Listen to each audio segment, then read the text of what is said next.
ஆண்டவராகிய இயேசு கிறிஸ்துவின் நாமத்தில் உங்களுக்கு வாழ்த்துக்கள். எல்லாரும் எப்படி இருக்கீங்க? சோமா இருக்கீங்களா? சந்தோஷமா இருக்கீங்களா? இந்த நாளிலும் ஆண்டவர் கொடுக்கிற ஆசீர்வாதமான வார்த்தை யோபு 22 அதிகாரம் 18 ஜோப் சாப்டர் 22 verse 18. ஆகையால் துன்மார்க்கரின் ஆலோசனை எனக்கு தூரமாய் இருப்பதாக. அருமையான தேவனுடைய பிள்ளைகளே, இந்த உலகத்துல தேவ ஆலோசனை, மனித ஆலோசனை, இப்படி பலவிதமான ஆலோசனைகளை பார்க்கிறோம். இந்த மனித ஆலோசனைகளில் கூட இரண்டு விதமான மனிதர்களை நாம் பார்க்கிறோம். ஒன்று நீதிமான்கள், இன்னொன்று துன்மார்க்கர்கள். வார்த்தை சொல்கிறது, துன்மார்க்கருடைய ஆலோசனை எனக்கு தூரமாய் இருப்பதாக. எவ்வளவு அருமையான ஒரு வார்த்தை! தேமானியனாகிய எலிப்பாஸ் சொன்ன ஒரு வார்த்தை. அது நமக்கு பிரயோஜனமான ஒரு வார்த்தை என்பதனால் அது தேவனுடைய வேதாகம புஸ்தகத்தில் வைக்கப்பட்டிருக்கிறது. Dear children of God, it is the word of God which was spoken by Eliphaz, the friend of Job. When Job was in a critical situation, his friends came and they were trying to comfort him.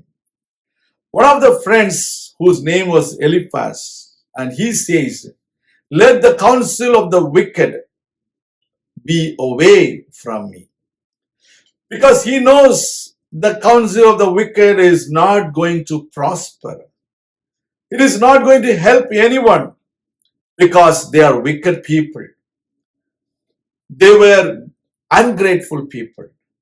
They were people, those who rely on their own might and strength.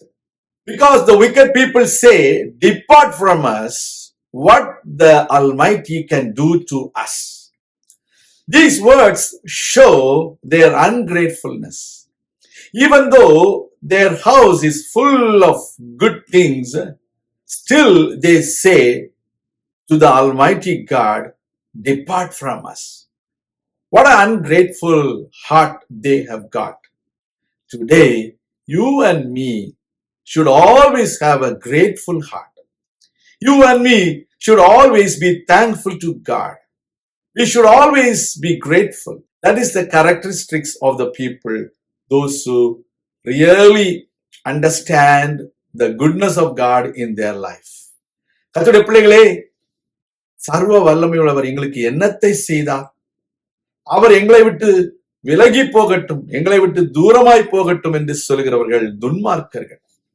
தங்களுடைய சொந்த புயத்தையும் சொந்த சக்தியையும் நம்புகிற மனிதர்கள். அப்படிப்பட்டவர்களுடைய ஆலோசனை நமக்கு தூரமாய் இருக்கட்டும். இந்த உலகத்தில் வாழுகிற நாட்களில் நீங்களும் நானும் துன்மார்க்கருடைய ஆலோசனையில் நடவாமல், பரியாசக்காரர் உட்காரும் இடத்தில் உட்காராமல், பாவிகளுடைய வழியில் நில்லாமல், எப்பொழுதும் கர்த்தருடைய வேதத்தை இரவும் பகலும் தியானிக்கிறவர்களாய் காணப்பட வேண்டும். We should not do according to the counsel of the wicked, but we should meditate the word of God day and night and do according to God's word so that we will prosper. We will always be grateful to God. கர்த்தர் உங்களை ஆசீர்வதிப்பார். நாம் ஜெபிக்கலாம். எங்கள் அன்பின் பரலோக பிதாவே, துன்மார்க்கருடைய ஆலோசனை எங்களை விட்டு தூரமாய் இருப்பதாக.